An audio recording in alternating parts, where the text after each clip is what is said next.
Start with a clear clip and decide whether the movement should follow the subject, reveal detail, or create a smooth visual emphasis. In Capcut, import your video, place it on the timeline, and select the clip before changing its scale or position.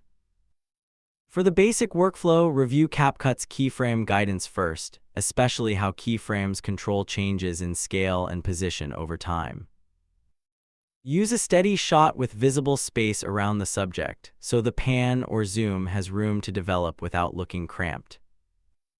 Move the playhead to the starting moment, open the keyframe control, and preserve the original framing before adding movement. The official keyframe article explains the practical setup. Place an initial keyframe, then change the clip later to define the motion path. For a zoom, begin wider and finish closer. For a pan, shift the frame gradually toward the subject or important detail.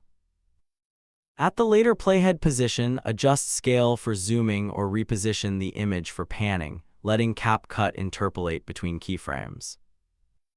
If you want a stylized perspective effect, compare Capcut's 3D zoom instructions and check which source footage works best for that option.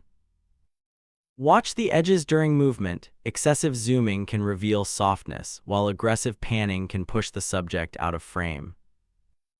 Preview the transition at normal speed, then refine the keyframe timing if the motion starts too suddenly, ends too quickly, or feels uneven. For a simple enlargement, use Capcut's zoom tutorial as a reference, while remembering that smooth results depend on timing and framing. Keep movement subtle when dialogue or important action is present, so the pan or zoom supports attention instead of distracting viewers. After the preview looks natural, inspect the first and last frames, confirm the subject remains visible, and make any final position adjustments.